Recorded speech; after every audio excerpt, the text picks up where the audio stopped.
तो नमस्कार किसान भाइयों, जैसा कि आप सब जानते हैं कि बरसात का सीज़न शुरू हो गया है, या यूँ कहें कि बरसात का सीज़न मतलब आ ही गया है। तो किसान भाइयों, अब हम किसानों के लिए समय आ चुका है तीसरी फसल लेने का, यानी कि मक्का की फसल लेने का। तो किसान भाइयों, आज हम इस वीडियो में मक्का की खेती के बारे में ही बात करेंगे, तथा सबसे पहले हम जान लेते हैं कि हम इस वीडियो में मक्का के किस किस मतलब खेती के किस किस बिंदु पर बात करेंगे।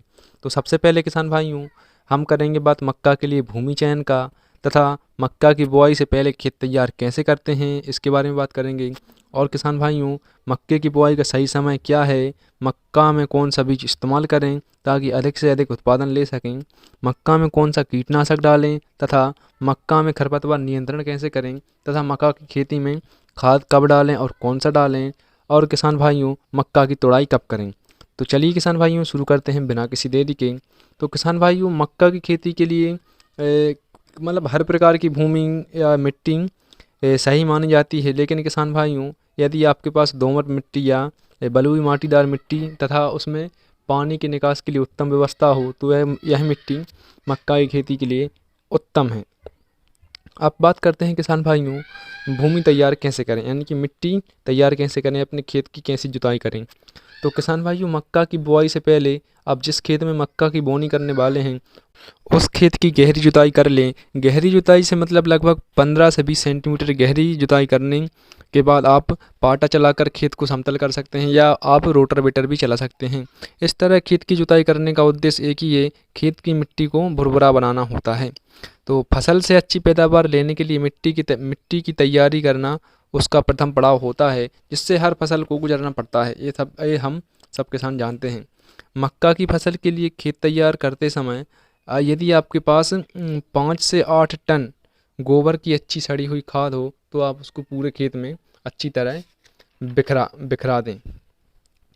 तो किसान भाइयों, आप बात करते हैं मक्का की बुआई का समय। तो किसान भाइयों, यदि आप बरसात में मक्का की बोनी कर रहे हैं, तो किसान भाइयों आप जून में अपने खेत को तैयार करके जून के आखिरी तक या जुलाई के प्रारंभ में मक्का की बोनी कर सकते हैं। तो किसान भाइयों, अब बात करते हैं हम मक्का की उन्नत किस्में कौन कौन सी हैं। तो किसान भाइयों, मेरे हिसाब से मक्का में सबसे सबसे अच्छा उत्पादन P3310 मक्का के बीज हाइब्रिड बीज का होता है, तथा उसके बाद डिकाल्ब 9126 का होता है। यह प्रति एकड़ 18 से 20 क्विंटल तक का उत्पादन दे सकता है। डिकाल 9126 और P3310 मक्का का बीज लगभग 28 से 33 क्विंटल तक उत्पादन दे सकता है। तो किसान भाइयों, मैं खुद मक्का का P3310 का इस्तेमाल कर रहा हूँ। यदि आप किसान भाइयों करना चाहें तो उसका इस्तेमाल कर सकते हैं। और किसान भाइयों, यह 90 से 110 दिनों में पककर तैयार हो जाता है। और किसान भाइयों, अपने अपने क्षेत्र में मक्का की अलग अलग वैरायटी होती हैं, तो किसान भाइयों आप अपने हिसाब से मक्का के बीज का चयन कर सकते हैं। तो किसान भाइयों, अब बात करते हैं कि ये मक्का के बीज की मात्रा के बारे में। तो किसान भाइयों, मक्का को लगभग 7 किलोग्राम प्रति एकड़ की दर से बुआई करने पर अच्छा उत्पादन होता है। और किसान भाइयों, मैं आपको सलाह दूंगा कि आप 7 किलोग्राम प्रति एकड़ की दर से ही मक्का की बुआई करें। तो किसान भाइयों, चलिए आगे बढ़ते हैं। अब बात करते हैं बुआई के समय खाद कैसे डालें। तो किसान भाइयों, खेत तैयार करने के बाद तथा मक्का का उन्नत बीज के चयन करने के बाद अब बारी आती है बुआई की। तो किसान भाइयों, ये तो हम सब जान चुके हैं कि प्रति एकड़ कितने बीज का उपयोग करना है हमें। तो अब किसान भाइयों जानते हैं खाद के बारे में। तो किसान भाइयों, बुआई के समय बीज के साथ 15 किलोग्राम DAP का उपयोग कर सकते हैं। और किसान भाइयों, इसमें आपको जो जानकारी मिल रही है वो प्रति एकड़ की है। जैसे कि मैंने अभी बताया, 15 किलोग्राम DAP प्रति एकड़ डालना है आपको। इससे बीज का अंकुरण अच्छे से होता है तथा पौधे की ग्रोथ में कोई रुकावट नहीं आती है। मक्का की बुआई से सबसे ज़रूरी यही है कि खाद में कोई कमी ना की जाए, नहीं तो आपके उत्पादन पर प्रभाव पड़ सकता है। तो किसान भाइयों, अब बात करते हैं हम मक्का की सिंचाई के बारे में। तो किसान भाइयों, जैसा कि आप सब जानते हैं कि हम बात कर रहे हैं बरसात के मक्का के बारे में। तो किसान भाइयों, इस समय सिंचाई की कोई अधिक आवश्यकता नहीं पड़ती है, परंतु यदि किसान भाइयों बुआई के बाद बरसात आने में देर हो जाए या 20 से 30 दिन के बाद भी बरसात ना हो, तो फिर आप मक्का की सिंचाई कर सकते हैं, यदि आपके पास सिंचाई के पर्याप्त साधन हों तो। नहीं तो सिंचाई ना भी करें तो भी मक्का की खेती पर कोई प्रभाव नहीं पड़ता है। तथा किसान भाइयों, यह आप ध्यान रखें कि मक्का की खेती में जल भराव ना हो, नहीं तो इससे आपके मक्का के पौधे में मतलब ग्रोथ बहुत ही कम होगी, जिससे आपको नुकसान उठाना पड़ सकता है। तो किसान भाइयों, अब हम बात करते हैं मक्का की खेती में खरपतवार नियंत्रण के बारे में।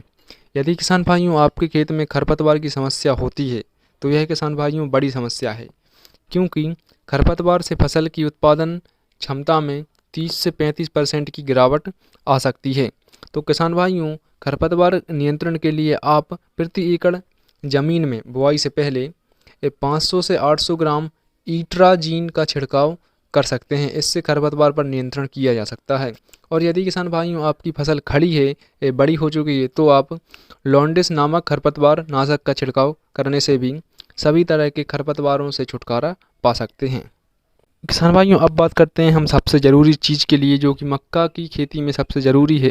तो किसान भाइयों, हम बात करेंगे खाद कब डालनी है बुआई के बाद। तो किसान भाइयों, बुआई के लगभग 30 दिन बाद फसल में खाद डालना आवश्यक हो जाता है, जिससे मक्का के पौधे को ज़रूरी पोषक तत्व की प्राप्ति होती है। आप खाद के रूप में DAP या NPK का उपयोग कर सकते हैं।